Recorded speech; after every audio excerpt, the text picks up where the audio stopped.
ଭଲ କଥା। ନବୀନ ବାବୁ 24 ବର୍ଷ ରାଜ୍ୟର ମୁଖ୍ୟମନ୍ତ୍ରୀ ରହିଲା ପରେ ଏବେ ବିରୋଧୀ ଦଳର ନେତା ହେଇଛନ୍ତି। ବିରୋଧୀ ଦଳ ନେତାଙ୍କର ମଧ୍ୟ ସେଇ ସମାନ ଗୁରୁତ୍ୱ ରହୁଛି, ମୁଖ୍ୟମନ୍ତ୍ରୀଙ୍କ ଯେଉଁ ଗୁରୁତ୍ୱ ତାଙ୍କର ଗୁରୁତ୍ୱ। ତେଣୁ ବିଧାନସଭାରେ ବିରୋଧୀ ଦଳ ନେତା ରହିବାଟା ଗୋଟେ ଶୁଭ ସଂକେତ, ଆମ ଦଳ ପାଇଁ ମଧ୍ୟ ବହୁତ ଶୁଭ।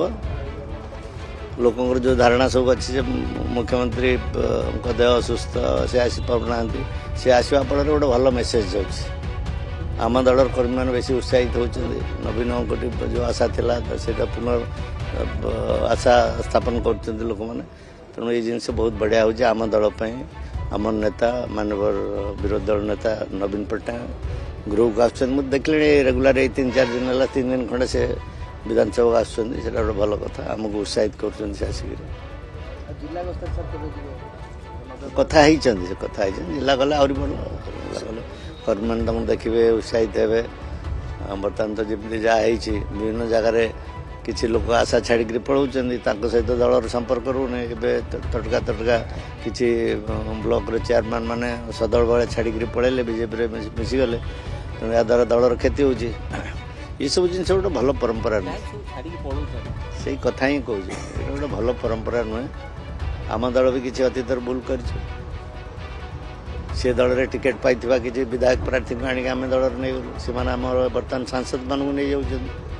ଏଇଟା ଉଭୟ ଦଳ ପାଇଁ କ୍ଷତିକାରକ। ଗୋଟେ political party can groom a man to be a candidate.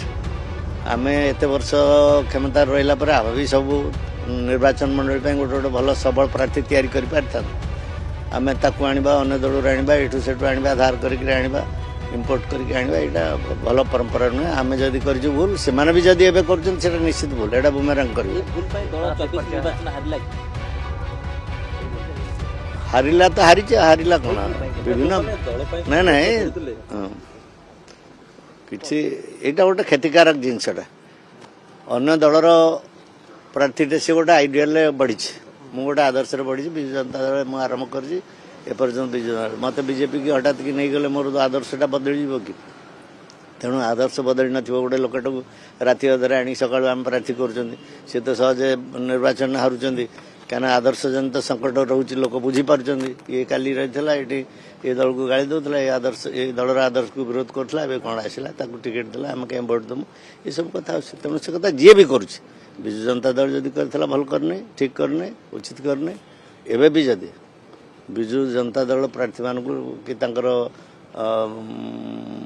Rajya Sabha ପ୍ରାର୍ଥୀ ହେଉ ଯେ ଅନ୍ୟାନ୍ୟ ଏକୁ ସବୁ ନେଇପାରୁଛନ୍ତି ସୁଯୋଗ ନେଇକରି, ସେଇଟା ଭଲ ଜିନିଷ ନାହିଁ।